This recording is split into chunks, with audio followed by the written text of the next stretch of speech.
بسم الله الحمد لله والصلاة والسلام على رسول الله.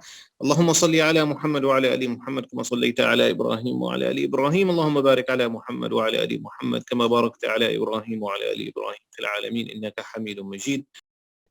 So, inshallah ta'ala, tonight's class is very important about, again, business deals, transactions, and whatnot. It's, I think, something that we all need to know because most of us go through these kind of situations and we need to know what is allowed, what is not allowed. And there are some certain things people maybe might not very much aware of. So, inshallah, we'll go through that if Allah wills, as a part of our fiqh class. Bismillah, alhamdulillah, salatu wassalamu ala rasulillah. Allahumma salli ala Muhammad wa ala ali Muhammad. كما صليت على إبراهيم وعلى آل إبراهيم. اللهم بارك على محمد وعلى آل محمد كما باركت على إبراهيم وعلى آل إبراهيم في العالمين إنك حميد مجيد. What we said so far from last time, we said that in terms of any transaction, we have to have some conditions. The seller and the buyer, wa alaykum salam rahmatullah, and witness if the transaction was a big transaction, not like a daily thing. We're going to get through that again, inshallah, maybe with more details. Now, what about the options of going back and changing your mind regarding a deal? So let's say I want to buy something from you and then I changed my mind. How does Islam view this? When can we change our mind? When can we and when can we not do that? So we have certain situations where a person can, and I think, again, this is important for us to know because not necessarily according to the law, يعني the United States law. It could be different from the law, which is the Sharia law or the Fiqh. First, we call Khiyar Al-Majlis. As long as they are still together, they can change their mind. So even, let's say they because if I am not mistaken, if you sign the contract, it's done. Even if you're still in the same sitting. But Islamically speaking, even if you sign the contract and everything is finished, as long as you are still together, sitting in the same sitting, you can change your mind. The hadith of the Prophet ﷺ, he says, the transaction is optional as long as they did not go their separate ways. So this is first, that they have to be, or you can change your mind and not do the deal if you want to, as long as you are still in the same sitting and you have not gone your separate ways. So this is the first situation. The second situation, if there was a condition that, let's say, I say, I'm going to buy this from you and I have 3 days to think about it if I want to return it. And if you agree to my condition, then this condition becomes a part of the contract, even if it's not written in the contract. So this is important to know too. Like, I want to buy something from you, a car or something, when I say I'm going to try it for a couple of days. If I like it, I'll keep it. If I don't like it, I'll return it. And you agree to that, then this becomes a part of the contract. Number 3, if the buyer finds any defect, any problem with the product, and the seller did not tell him about it, so he gets the chance to return it. So I buy something from you, and then when I take it home, I didn't maybe get the time to search it really well. And then I went home and then I looked up and then I saw that there is a mistake, the problem in the whatever it is, this object.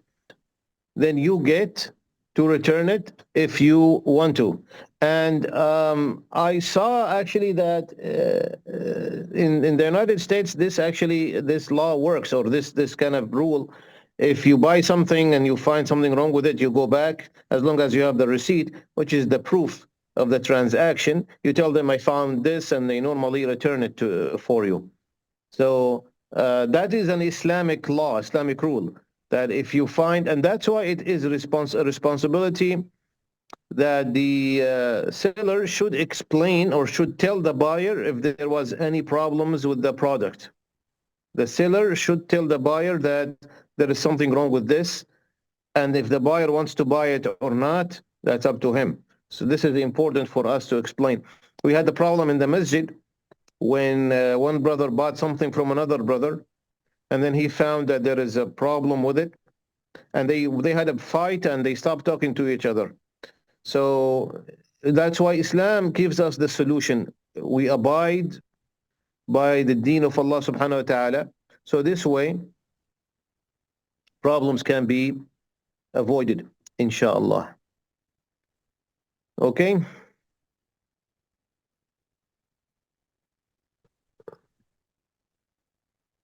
If you agreed on the as is, because as is means the way it is, like يعني خلاص, then no, you cannot. If you say it's sold as is, the way it is, then, and he agreed, because as is a questionable statement. It means something is wrong. That's why as is. And as is always kind of like a warning signal. Yeah. So if I ask the brother, what does as is mean? What's wrong with it? He's now obliged to tell me. If he doesn't, then he's in the wrong. Well, some people play tricks with that. They say you can look, and then, they know it's hard for you to find, especially when you're buying a car. They say as is, and you're not a car mechanic, you do not know. He might not know too, that's possible. That's possible. But if this as is, I will stay away from it, because again, he can use it against you later on. You can take the car to a mechanic and he tells you there are all these problems with it, and you go back and he tells you, well, it's as is.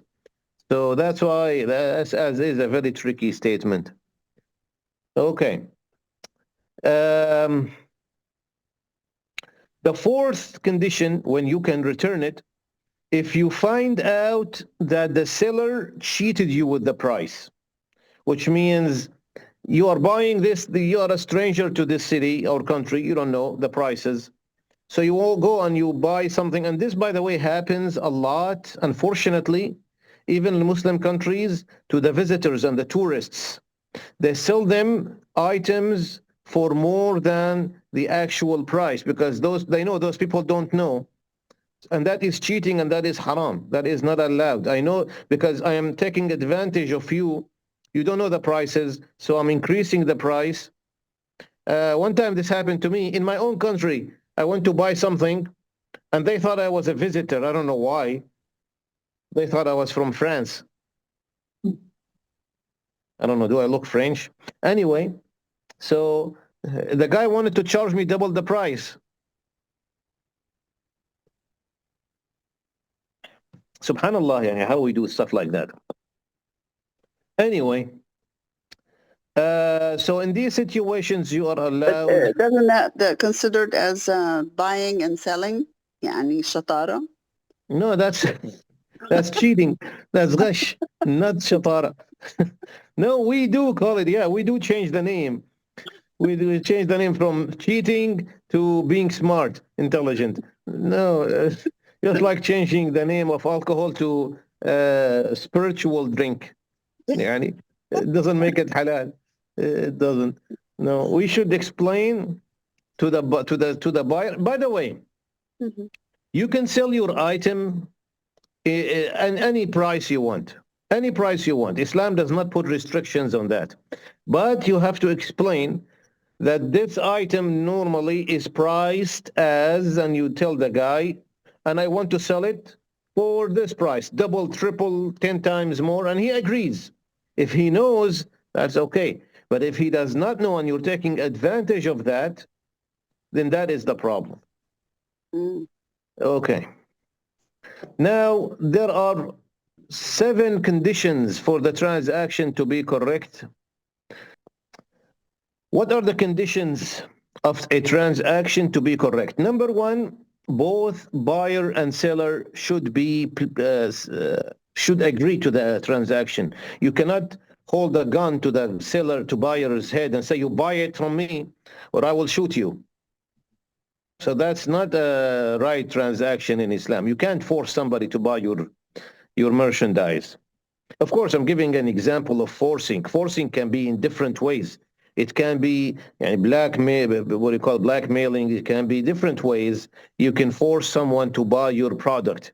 Anytime you force someone to buy your product, like for example, what people do at the time of, may Allah save us, pandemic and stuff, and they go and they buy all the product, like they did with the paper towel, I think, before, and the hand sanitizer.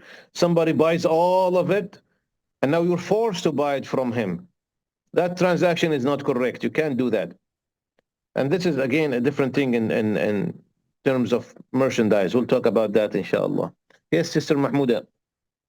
Assalamu alaikum warahmatullahi wabarakatuh. Wa alaikum salam rahmatullah. So I have a question about like you have a product you're selling, and then how much profit you can take, like what percentage, like you buy for $5 and you're selling for $10, is it allowed?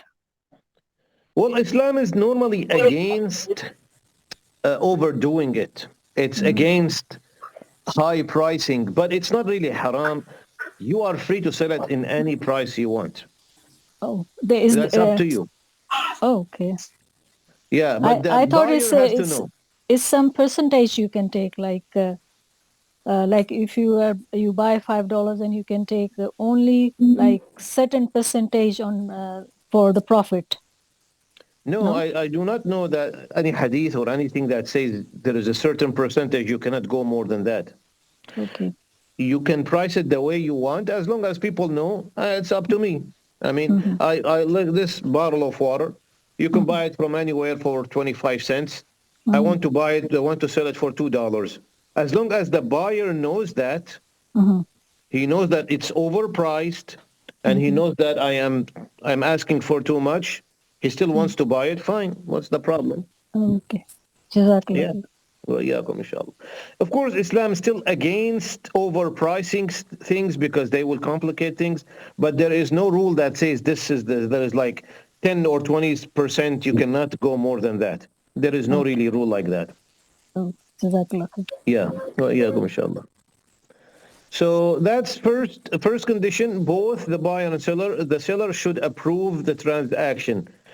You cannot force the buyer or the seller if they do not want to do the transaction. And if you force, like sometimes you use even what we call in Arabic the weapon of haya. Your money or your wife. No, not that. No, not a real weapon. It's metaphor. مثلا, for example, you go and you find somebody holding a nice pen or something. You say, well, I like this. Can I buy it from you? I don't want to sell it, please. And then you keep pushing, and the guy gets shy, and in the end, he ends up selling it against his will. He doesn't want to, but because you pressured him too much. Again, this is not a good thing. Okay, the second one, both buyer and seller should be an adult, Islamically. They know what they're doing. Because again, this happened before. When you sell something to a child and you take advantage of that child, he doesn't know. It happened here when the father of the child came complaining about one guy sold something to his son without his approval. So again, the transaction has to be either between adults or by the approval of adults. Number 3, the seller should own the product. You cannot sell something you don't own. That's cheating, obviously. So number 3, the seller should have full ownership of the product. So in other words, let's say you bought something Yeah, we'll get to that, inshallah. That's a different thing. You bought something and you're still working on the paperwork and you still don't have the ownership. You cannot sell it until you have the full ownership of that thing, whatever it is. Again, many people do not know these things. You bought something, there are documents need to be signed or whatnot. You cannot sell that something until everything is finalized and it is yours. Because what if you sell it and then something happens and you don't end up getting it? That's a big problem. So this is the third condition. The fourth condition, it should be a halal item. You cannot buy and sell wine, for example, or buy and sell pork, for example. The Prophet ﷺ says, "Inna Allah harrama bay' al-khamr wal-mayta wal-khanzir wal-asnam." You cannot sell statues, especially now people do not probably worship them, but even it's better not to sell statues or wine or anything like that. So, and now this is probably, you don't know this one. It's not allowed to sell dogs. If you work in a place that sells dogs, you cannot sell dogs. You can sell hot dogs if you want. Sheikh, Why you can sell dogs? There is a hadith. The Prophet ﷺ says, "Naha Rasulullah an thamani al-kalb." You cannot sell dogs.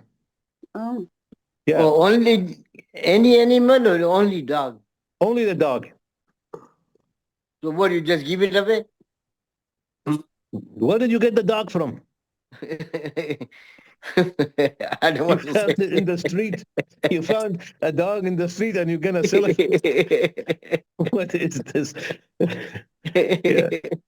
Other animals is But you fine, can buy a dog, right? Like for your keep the dog, or you keep the dog. You buy a dog, of course. No, when you are buying a dog, you are giving the money to the so you're helping someone do it, also do haram. So both are not allowed. Both are not allowed. Yeah. Okay. Because you're helping someone to do something haram, which is the seller. Mm-hmm. The seller should not sell it, and the buyer should not buy it. Hmm. Yeah. So how are you gonna keep the dog then? You Outside, get a dog from somewhere. Who gave you free? There are places when you go and you adopt a dog or a cat or an animal. These places. Oh, it's allowed. Yeah. Adoption is allowed. Oh, you cannot but sell you can't and buy. you can't buy and or sell, and that's only for the dog, by the way. Other Okay. animals are fine. Okay. The But prophets one were can shepherd. have a dog outside your house as a watchdog. Yeah, and for guard, to guard you or to guard your property is allowed as long as it stays outside. Yeah. Yeah, it's something with the shepherd, and something with even hunting is mentioned in the Quran. The word even dogs using for hunting is all allowed, but not to keep it inside the house. Okay? So this is important. Many people do not know this one. Number 5, there is something called bay' al-gharar, and this is important. Bay' al-gharar, what does that mean? When I sell you something I don't have. I'm not saying I don't own it. I don't have it. Like Brother Saif says, I don't possess the item. I don't have it in my possession. I don't have that item. Like, for example, let's like what we say, selling fish in the sea.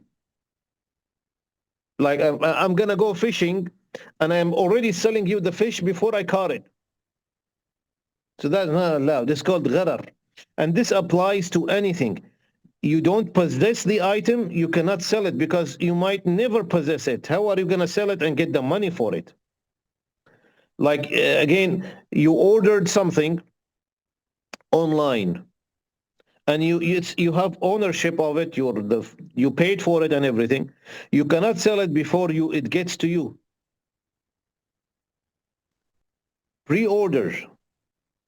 Yeah, that's actually a good question. That makes pre-order not allowed, because pre-order, you are buying something that is not there yet. And by the way, I'm glad you brought up this idea. The pre-order makes a lot of problems, creates a lot of problems, because sometimes you pre-order something and that thing never comes to exist. You pre-order a car, and this happened a lot. I was looking at some kind of interesting cars. Not only the price changes, they made the whole big campaign to advertise for the car, nice looking car, and people even paid deposit for pre-order. And years passed and the car never existed. So pre-order is actually not a good idea. So it's not allowed. Yeah, what if you change the pre-order to a custom order? Like some people have these things that they make, but there's a lot of costs associated with it. And the customer says, I want it this way, this way, this way. So if they go out and buy all that, and the customer says, well, okay, I don't want it anymore. So in that case, you have to ask for some money up front to at least cover some of the costs in case they say, well, I don't want it, too bad. Now I'll sell it to somebody else. No, that's not pre-order. That's kind of like a deposit. Yeah, that's a little different from pre-order. This is a deposit for the tools, for the whatever you... It's just like hiring somebody to work for you and you give them some money up front before they start and then some money at the end. That is allowed. But, of course, and everything should be written at least because if somebody changes their mind, you have a proof. So that's important as well. Yeah. Next, so this is very important actually. It's called bay'ul gharar. Gharar is when you sell something which you do not have it with you. This is different from the one that says you should own it. Owning it is different from having it. You might have something, you have it, but you don't own it. You cannot sell it. Or something, you're gonna have it, you're gonna get it later, you don't have it now, you cannot sell it either. So this is very important for us to know. You can't sell something if you do not possess it. You don't have it with you.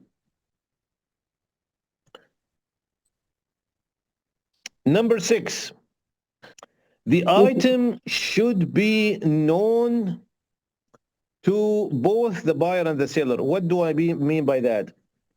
Like, let's say I want, or he has seen it. I want to sell you something, but you have not seen it. I can describe it to you, but again, you should see it. So both buyer and seller should know exactly how the item looks like. Better if they can see it. If they cannot see it, the seller should explain or describe how it looks like without lying, of course. Number 7, for the price to be known. For the price to be known. In other words, and by the way, again, this is, subhanallah, it can, all these things are beautiful things because you can avoid a lot of problems in the future. I hired a guy to do some work for me. I probably told you about this. And every time I ask him, how much will it cost me? He will say, don't worry, we will have no problem. Anything for you, brother. Those people who say that, always be warned when you deal with them. Whoever says anything for you, brother, those people are very scary. So every time I ask him how much it's going to be, he refuses to tell me. When everything was done, he asked me for a big amount, which I wasn't even imagining. So anytime you do any transaction, the price should be decided from the very beginning, and everybody has agreed to it. Okay, these are the conditions of any transaction to be correct Islamically. Any questions about that so far? Yes, I have a question about the pre-order thingy, because it's a very small thing. I'm just going to discuss that because every Friday they're selling food. So this is for a day before we pre-order and we e-transfer. So is it allowed? Because the food will be there anyways. Fatima. You pre-ordered the food the day before. Yeah, I mean the pay money on e-transfer before. That's not pre-order really. That's not pre-order. You are buying it and it's going to be delivered the next day basically. Yeah. That's not pre-order. And they already have it. They already have it and they own it. Mm-hmm. If they don't have the ingredients and they don't own the ingredients, then you cannot buy it because what if they never get the ingredients? No, the menu is there already. The menu So is if there. they have the ingredients, they only have to make it for you. Then that is fine. This is not pre-order. Basically, Okay. this is you're buying and they are delivering it the next day. Okay. Jazakallah. Yeah, inshallah. Wa iyyakum. Okay. Yes. So the same thing go with a factory that manufacturing something, like something coming in December, and you have to pay for it before they bring it over to you. I know, but the factory owns the material. Yes, but you are paying for the factory. This is not pre-order. This is order. Okay. You are ordering it. Pre-order when you make an order for something that does not exist yet. Yeah. So your ordering is fine for them to make it for you. They have the ingredients. So you make the order, they make it for you. Yeah, that's fine, inshallah. What is the question again? Is it okay to sell something about Christmas? What? If someone sells customized items like shirts, is it right? Okay. Is it right selling holiday themes like Christmas? No, because again, when people wear these shirts, you are helping advertise a false religious act. I mean, Christmas is a religious holiday. It's not like, the independence or something like that. And we talked about this before. Religious holidays, we do not participate in them and we do not advertise or help advertising for them. So if you do customized shirt, do something else other than Christmas. You can do other stuff, maybe is okay. Don't advertise for something that is not halal. Christmas is not really our occasion, and we don't believe even that it was, Christmas. So it's better not to. And do all these rules that you said, do they apply to a barter? Apply to what? Barter, let's say you had a company, you sold Big Macs, and I said I'll give you a camel for 10 Big Macs. So I'm not giving you cash. Oh, so basically kind of exchange item for item. Yeah, that is fine. It doesn't have to be cash. The transaction, there is no condition that says it has to be cash as long as the buyer and the seller are okay with that transaction to happen. It doesn't have to be, especially in the old days, there was actually no, money was not always there. People used to exchange things for, like, I make something and you make something else. So we exchange these things. So that is allowed, yes, inshallah. Okay, and then you sold a car to Asim. Asim's making payments to you. Now he wants to sell the car to me, but he is not. He's not able to sell that car because he doesn't own it fully. Right. You cannot sell something which you don't own. So he's not released from that agreement with you. There's no way to transfer the agreement to me. That will be different. That will be with me approving it. So I have to be in the loop. Because again, this is why is this important. If he's making payments, he does not own the whole thing, right? He owns as much as he paid for. And the rest is owned by me, the original owner, until the price has already been paid. So when he's selling it to you, he's not selling his share only, he's selling the whole thing. He's selling my share too. What if you give him the money, he takes the money and he runs away? How am I going to get my money? Yeah, I know Brother Asim runs away sometimes. He does not show up to class and he says he goes to the dinner. Can they just transfer the loan to the new buyer? So that's a possibility. Is that allowed? Brother Umar, I'm sorry, you're kind of far. I can't hear you. I'm saying, can they just transfer the loan to the new buyer? Whatever that balance left, and they agree that the new buyer takes it over. Is that acceptable? So the new buyer is going to be paying the rest of the payments, making the rest of the payments? Correct. With the approval of the original owner. Oh, okay. Like when you go, I think that is common here. Yes, exactly. When you take something from the bank or something or a dealership. Right, and they call the dealership, right? Yes. When they transfer the loan, they call the original owner and they make sure they are okay with that. Okay. Exactly. Yeah.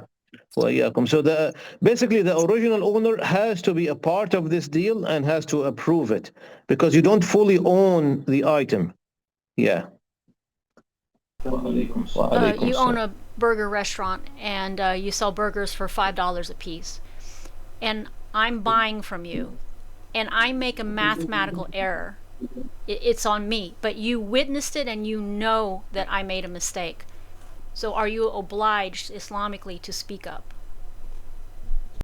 Of course, because the hadith says you have to give advice to your brothers and sisters when they make these kind of errors. You have to give them advice. And there are many stories from the past when the buyer gives more money to the seller and by mistake.